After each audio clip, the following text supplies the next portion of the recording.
네, 여러분 안녕하세요. 네, DS 단석을 말씀을 드립니다.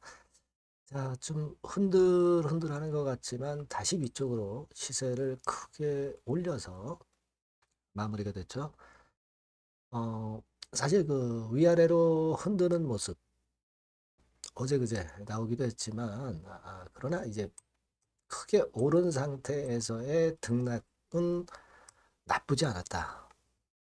그렇게 일단 결과론적으로 나타나는 그런 부분입니다. 또다시 이제 위쪽으로 시세를 들어 올렸어요. 우리가 이제 DS 단석은 바이오 디젤, SAF 이 건에 대해서 기대도 하지만 그러나 이 건만 재료가 있는 건 아니잖아요. 그러니까 DS 단석이 재료를 적당히 붙여서 시세를 올릴 수도 있는 거죠.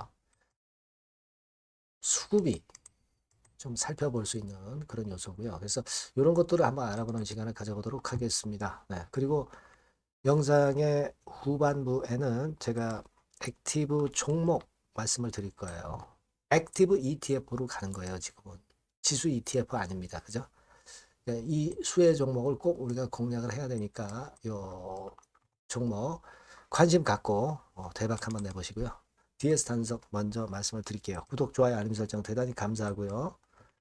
구독자 무료 혜택은 확인해서 거기서 도움을 받으실 필요가 있습니다. 꼭 한번 확인해 보세요. 네.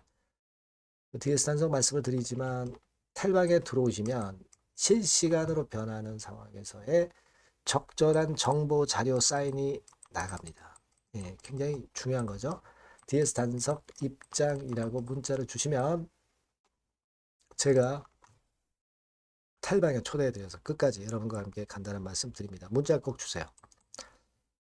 자, 우리가 DS 단석이 뭐 바이오 디젤 그리고 SAF 뭐 같은 개념입니다만은 뭐 이런 건에 대한 모멘텀이 있다는 건 여러분 잘 아실 거고 사실 그 차세대 바이오 디젤 건도 있어요. HVO.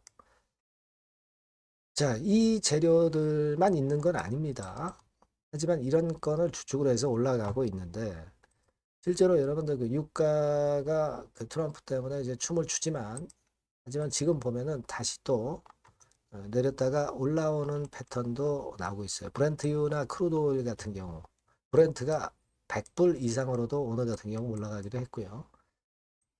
트럼프가 좀 누르지만은 호르무즈건의 위협이 지속되는 한 유가가 쉽게 저지가 안 되고 있어요. 이런 것들을 가지고 보면은 지금 현재 DS 단석의 바이오디젤 모멘텀은 아직 충분히 살아있다. 근데 다른 유가 관련주들은 이미 많이 급등한 종목이기 때문에 차익 매물도 많이 나와서 꽤 많이 흔들지만 DS 단석은 밑바닥에서 구덩이를 파고 올린 거기 때문에 더 이제 강하다. 이렇게 볼 수 있죠. 그죠? 근데 이것만 있는 게 아니라 사실 여러분들 그 블랙매스 추출하는 건 잘 아실 거예요. 그러니까 2차 전지 쪽에 모멘텀. 네. 그러니까 리사이클링 모멘텀이 2차 전지 쪽하고 플라스틱 쪽에 리사이클링 모멘텀이 있다는 거 여러분들 잘 아실 겁니다. 플라스틱은 또 뭐 재생 플라스틱 얘기 나올 수 있고요. 그리고 2차 전지도 가끔 꿈틀꿈틀 하는데 이 건과 관련해서도 모멘텀이 이제 나올 가능성이 있다는 건. 그러니까 2차 전지와 플라스틱 리사이클링이 신사업 아닙니까? 그죠? 네, 요건에 대한 재료를 항상 불거트리면서 또 올릴 수도 있다는 점. 네, 요 점에 주목을 해야죠. 그래서 요것도 우리가 재료화 될 수 있거든요. 그래서 그것도 일단 기대를 해볼 수가 있습니다. 수급은 사실 개인이 최근에 며칠간 주도를 하고 있죠.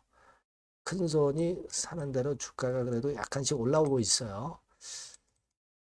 그래서 지금 뭐 외인 기관 아니다 하더라도 개인 큰 손이 끌고 가면 또 가는 거예요. 그죠? 우리가 지금은 개인이기 때문에 뭐 안 된다. 막 이런 고정관념을 가지실 필요는 없지 않나. 이렇게 생각이 들고요. 중요한 거는요. 제가 볼 때는 이 DS 단석의 모습을 보면은요. 제가 강조를 드렸지만은 한 1년 절반, 1년 반 정도의 하락세나 바닥 다지기 과정을 통해서 이제 올라가기 시작하는 과정이기 때문에 자, 그만큼 많이 오른 종목들에 대해서 부담이 없다는 거하고요. 그리고 최근에 이제 흔들흔들 하면서 왔다 갔다 하지만 주가 자꾸 우상향으로 가잖아요. 그리고 대량 거래가 꽤 되잖아요. 거래 활발한 게 계속되고 있다는 거죠. 거래가 활발하고 있다는 건 에너지가 있다는 얘기예요. 힘이 계속 들어오고 있다는 얘기잖아요. 그래서 제가 볼 땐 이 부분이 상당히 좀 긍정적으로 보일 수 있는 부분이기도 합니다. 그래서 이런 상황이라면 우리가 제가 일전에도 말씀을 드렸지만은 만약에 이제 조정을 거친다 하더라도 말이죠. 여기서 이렇게 해서 원래 이 저점으로 가는 1번 코스로 가는 건 절대 아니고 슬슬 밀어도 이런 정도의 등락 이후에 새로운 방향성을 또 모색할 가능성도 있고 막 2번 코스 그죠? 네, 아니면 여기서 그냥 더 시세를 내면서 3번 코스로 갈 수도 있는 거고 그죠? 근데 1번은 아니라고 생각해요. 지금 현재 에너지와 제가 말씀드린 거를 생각할 때 그러니까 지금은 뭐 크게 급락해서 어려움을 줄 것이다 이런 생각을 아직 크게 갖고 싶지는 않습니다. 지금 현재 상황으로 보면 네, 그렇게 생각이 들어요. 그래서 여러분들이 지금의 모습이라고 한다면은 재료 같은 거 하고요. 그리고 수급 동향을 조금 더 살펴볼 필요가 있지 않나 이렇게 생각이 들어요. 네, 그래서 요건에 대한 것은 제가 계속 체킹을 해서 여러분들한테 그 수정 가감한 전략을 드리는 것이 굉장히 중요한 거죠.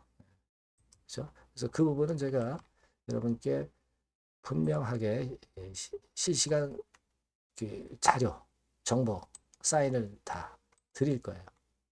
아시겠죠? 그러니까 여러분들이 자, 요 전번호로 DS 단석이라고 꼭 문자를 주시면 제가 실시간으로 정보와 자료와 사인을 드리면 패스트 결정을 하실 수가 있는 거잖아요. 그죠? 네. 문자 꼭 주시고요. 그리고 무료 텔레그램 방 들어오셔도 좋겠습니다.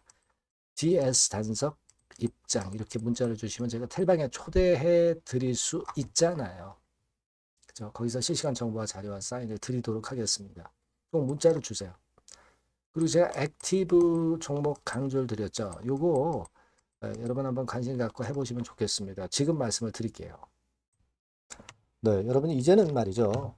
액티브 ETF가 새로 출범하는 거를 여러분들이 잘 알고 이 액티브 종목을 집중 공략을 하셔야 됩니다. 그래서 제가 액티브 종목을 말씀을 드릴 거예요. 그러니까 여러분 요즘 그 지수 ETF를 투자하는 것은요, 네, 이미 한물 가버린 겁니다. 네, 이제는 지수가 한 차례 큰 폭으로 급등했다가 흔드는 그런 패턴이기 때문에 이제는 다시 그 코스닥 쪽에서 출범하는 액티브 ETF를 봐야 돼요. 근데 여러분들이 뭐 ETF를 하라는 말씀이 아니라 그 액티브 ETF에 편입이 될 종목을 해야 된다는 거예요. 예. 그냥 뭐 개인들 사는 종목들이 되는 건 절대 아니고요. 실제로 이 액티브에 편입이 되는 종목들, 네, 이런 종목들만이 차별적으로 또 큰 시세를 낼 거예요. 물론 여러분 코스닥 쪽 액티브 쪽 ETF가 새로 출범하는 겁니다, 여러분. 그걸 여러분들이 주목을 하실 필요가 있다. 그래서 여기에 대한 말씀을 제가 드리려고 해요. 그래서 삼성하고 타임폴리오 쪽에서 먼저 이제 시작을 하는데 시작을 할 따름이고 이걸로 그냥 끝이 아니라 계속 연이어질 수 있다는 부분들을 여러분들이 생각하셔야 됩니다.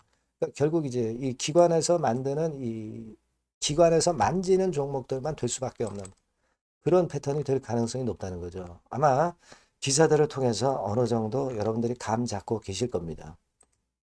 그거거든요. 그래서 우리가 이 액티브 종목을 해야 된다. 이걸 우리가 공략을 해야 된다. 이 말씀을 좀 드리고 싶은 거예요. 네. 다시 말씀드리지만 지수 ETF 쪽 관련주들은 사실 한물 갔습니다. 이제는 진짜 그 종목들 중에서 액티브 자산운용 쪽들이 간택하는 종목들만 간다 이거예요. 그래서 여러분도 잘 아시겠지만 이제 삼성 액티브하고 타임폴리오부터 이제 시작이 되는데 이게 그냥 한 달 뭐 이렇게 해서 끝나는 게 아니라 계속 뭐 몇 달간 계속 이어질 거다라는 얘기죠. 이 부분을 주목하셔야 돼요. 삼성에서는 예를 들면 코스닥 핵심 성장주에 집중 투자를 합니다. 어리버리한 종목들은 투자를 안 한단 말이에요. 그러니까 이런 쪽만 올라갈 거예요. 그리고 타임폴리오 같은 경우는 신성장 종목 이쪽을 주로 공략을 하는 거예요. 그겁니다, 여러분. 그래서 여기 그 제가 설명을 드렸지만은 국내 증시 역사상 최초입니다. 코스닥 비교지수 액티브 ETF가 등장하는 겁니다. 그러니까 기초 지수를 단순히 복제하지 않고, 그러니까 지수 쪽 ETF가 아니라는 얘기예요. 지수 쪽 ETF는 주로 이제 패시브라고 그러죠. 패시브. 펀드 매니저가 종목과 비중을 직접 결정을 하는 거니까 우리는 여기서 이 종목을 잡자 이거예요. 아시겠습니까? 시총 상위주에 대한 쏠림 현상이 됐던 거는 이거는 지수 ETF예요. 그죠? 그러니까 종목별 차별화 장세 대응에 용이하다는 겁니다. 이걸 우리가 명확히 파악하고 대응을 하셔야 된다는 얘기예요. 그래서 여러분 여기 나와 있지만 액티브 ETF하고 패시브 ETF하고 비교를 한 거 나와 있습니다만 패시브 ETF는 지수에 투자를 하는 거고 액티브 ETF는 종목에 투자를 하는 거다. 모든 종목 투자하는 게 아니라 엑기스 종목만 한다 이거예요. 시장 지수 대비해서 초과 수익 날 가능성이 상당히 높고 운용력이 종목과 비중을 직접 선택하는 거다. 이런 얘기죠. 예. 그리고 투자 전략은 수동적이 아니죠. 지수 추종하지 않기 때문에 능동적이고 시장 상황에 맞춰서 발빠른 대응이 가능하다. 그죠? 네, 이게 특징이에요. 그러니까 지금은 우리가 이 액티브 ETF에서 공략할 종목을 여러분들이 이제 선택해서 저하고 같이 하자는 얘기입니다. 그죠? 그거예요, 논점은. 거기에 바로 포인트가 있다. 이렇게 말씀을 좀 드리고 싶은 거고요. 자, 여기 보시는 바와 같이 자산운용사가 그 삼성과 타임 이후에도 계속 줄지어 출범해요. 하나자산운용, 미래에셋, KB, 신한, 한국투자신탁운용 이런 식으로 출범합니다. 그러니까 선도주자인 삼성이나 타임 같은 경우가 분명히 이제 상당히 고무적인 좋은 결과를 만들어낼 거란 말이에요. 그렇게 되면서 이쪽으로 또 자금이 몰리는 겁니다, 여러분. 지수 ETF 쪽이 아니에요. 액티브 ETF 쪽으로 몰린다 이거예요. 자, 그렇기 때문에 이 건과 관련된 액티브 관련주를 제가 말씀을 드릴 거예요. 그게 뭐 한 종목으로 끝나는 게 아니라 지속적으로 말씀을 드릴 겁니다, 여러분. 그러니까 여러분들이 이 전번으로 액티브라고 꼭 문자를 주시면 아시겠죠? 뭐라고요? 액티브. 그죠? 능동적인 그런 뜻이죠. 액티브라고 문자를 주시면 제가 그 종목과 매수 타임과 매도 타임과 중간중간 AS까지 드릴 거예요. 액티브라고 꼭 문자 주셔서 이번에 한번 좋은 기회 한번 발견해 보시자고요. 네, 아시겠죠? 네, 감사합니다.